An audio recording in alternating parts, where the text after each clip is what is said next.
Hey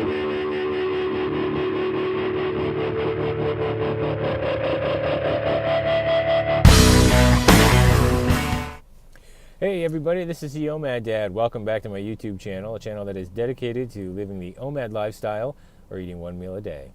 Well, today we're back and I want to talk about kind of a serious subject in your OMAD journey that could potentially come up, and that is the difference between feasting and binging. Usually when you adopt an OMAD lifestyle, intermittent fasting, and you're talking amongst your family and your friends, sometimes one of their concerns that will come up is that what you're doing could lead to an eating disorder, particularly binge eating, anorexia, nervosa, bulimia, that sort of thing. And your family means well. They don't mean to do you any harm, same with your friends. But it's a serious issue, and I think we need to bring that up if we're going to have an honest discussion and a serious discussion of OMAD, of what could happen. Well, first I want to talk about the difference in definition between feast and binge. And this is right from Webster's Dictionary online. A feast is simply a large meal, often celebratory, but that's it. It's not very specific as to how big that meal is, but basically a feast is a large meal. And this is the definition of a binge, according to Webster's Dictionary: the repeated inability to control consumption of large amounts of food, often followed by induced vomiting. Okay, so one is simply a large meal, and the other is more of a mental behavior.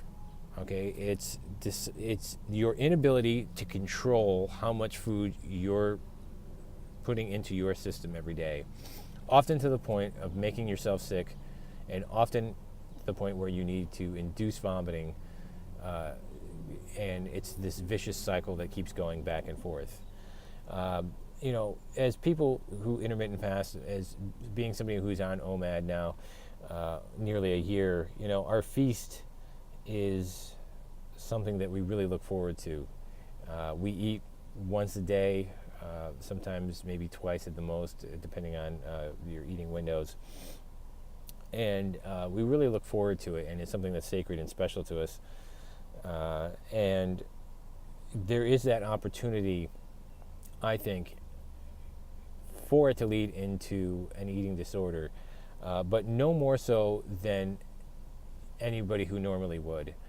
I think it would only really lead to an eating disorder if you have that sort of addictive personality, if you're one of those people that have a very poor self-image of your, a poor image of yourself, body image issues.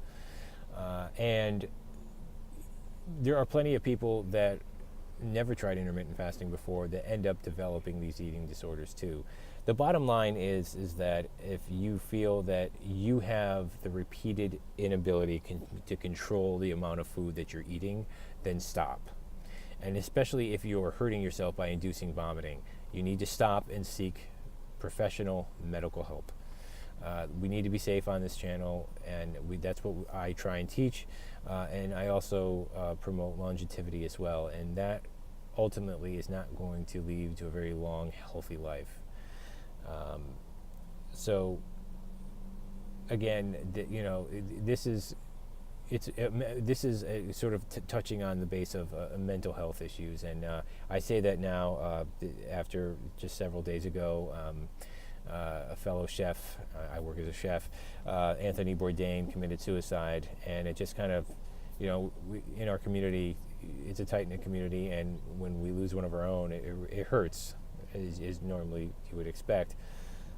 And so that's what inspired my post today, and it's just a call and a shout out to people: if you are having a problem, or if you know somebody that is having a problem with any aspect of mental health, to get help, get the professional help that you need.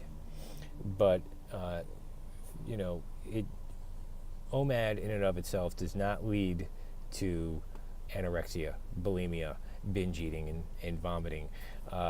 This is just a symptom of a larger mental problem, and if you feel that definition fits you, then I would recommend stopping OMAD, stopping intermittent fasting, getting professional medical help.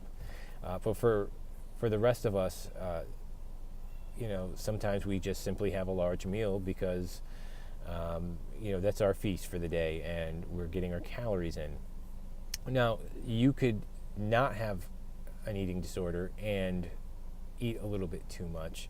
If you're prone to doing that, and you feel that it's difficult for you to kind of control your calorie consumption or eat reasonably while you're doing OMAD, I recommend what I call the OPAD variation, and I've done a video on that a few weeks ago.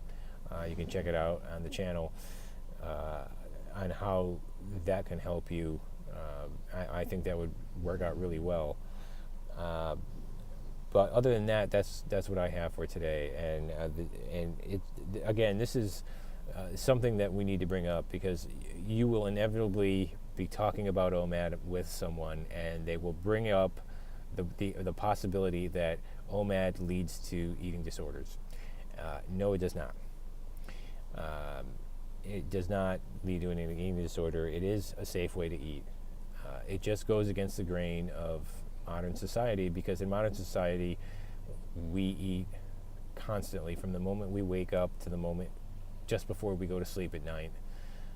We're constantly shoving food in our face. So whenever we take a break from that, whenever you approach eating today differently, you're always going to get some naysayers that come up and who mean well, but who are inaccurate in what they're talking about. So I hope this helps you. And again, if I really do urge you, if any issue of mental health, anything, if you need help, please get the help that you need. Please seek out medical advice. But this is just a video to put out there and get the discussions going and get the interaction going. But OMAD is safe and it is effective.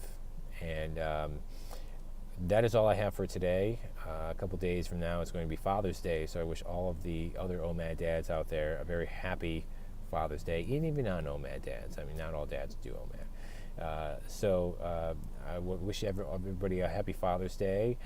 Don't forget to click the like and subscribe button, and you can get more content coming up. And check me out on Facebook. I'll put the links below. I have a nice OMAD Dad group page on Facebook, and now, other than posting the videos, we have a bunch of live feeds and nice articles that I post on anything related to health that may be helpful to you guys. So again, have a great time. Have a great day. It's great to be back with you again, and I'll talk to you soon.